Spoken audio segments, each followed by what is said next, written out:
হঠাৎ করেই সাইরেনের তীব্র আর্তনাদ। কয়েক সেকেন্ডের মধ্যে আকাশ জুড়ে দেখা গেল আগুনের রেখা। একের পর এক ব্যালিস্টিক মিসাইল ধেয়ে আসছে উত্তর ইসরায়েলের দিকে। আতঙ্কে মানুষ দৌড়ে আশ্রয় নিচ্ছে বাংকার আর শেল্টারে, যেন প্রতিটি মুহূর্তে মৃত্যুর ছায়া ঘনিয়ে আসছে চারপাশে। গত এক সপ্তাহ ধরে ইরান ও ইসরায়েলের মধ্যে চলমান উত্তেজনা এখন ভয়াবহ সংঘাতের রূপ নিয়েছে। মধ্যরাত থেকে 4 দফায় ইসরায়েলের বিভিন্ন এলাকায় হামলা চালিয়েছে ইরান। সর্বশেষ হামলায় উত্তর ইসরায়েলের আকাশে একটি ব্যালিস্টিক মিসাইল প্রতিরক্ষা ব্যবস্থার মাধ্যমে ধ্বংস করা হয়। তবে আকাশেই সেই মিসাইল বিস্ফোরিত হওয়ায় তীব্র শব্দ ও আগুনের ঝলকে কেঁপে ওঠে পুরো এলাকা।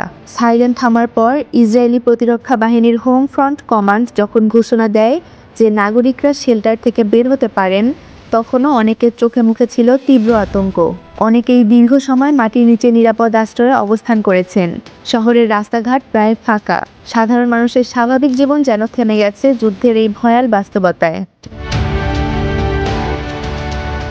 ইসরায়েলের স্বাস্থ্য মন্ত্রণালয়ের তথ্য অনুযায়ী গত এক সপ্তাহের ইরানি হামলায় অন্তত 13 জন ইসরায়েলি নিহত হয়েছে।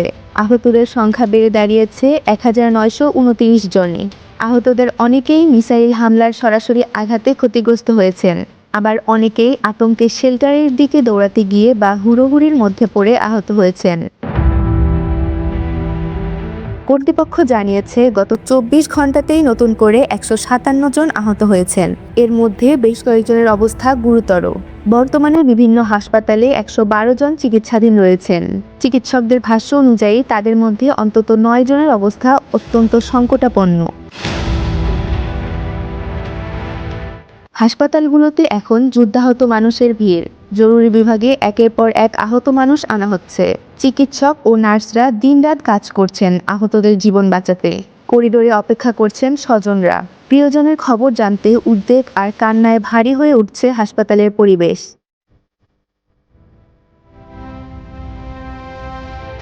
এই সংঘাতের সূত্রপাত গত 28 ফেব্রুয়ারি। ওই দিন ইসরায়েল ও যুক্তরাষ্ট্র যৌথভাবে ইরানের ওপর বড় ধরনের সামরিক হামলা চালায়। সেই হামলায় ইরানের সর্বোচ্চ নেতা আলী খামেনি সহ অন্তত 1200 জন মানুষ নিহত হয়েছেন বলে দাবি করা হচ্ছে। আহত হয়েছেন আরও প্রায় 10,000 মানুষ। এই ঘটনার পর থেকেই তেহরান পাল্টা প্রতিশোধ নেওয়ার ঘোষণা দেয়। ইরানি সামরিক বাহিনী জানায় তারা শুধু ইসরায়েল নয়, বরং উপসাগরীয় অঞ্চলে অবস্থিত যুক্তরাষ্ট্রের সামরিক ঘাঁটিগুলোকেও লক্ষ্যবস্তু করছে। ড্রোন ও মিসাইল হামলার মাধ্যমে তারা নিজেদের অবস্থান স্পষ্ট করছে। এদিকে ইসরায়েলের স্বাস্থ্য মন্ত্রণালয় নাগরিকদের জন্য নতুন করে সতর্কবার্তা জারি করেছে।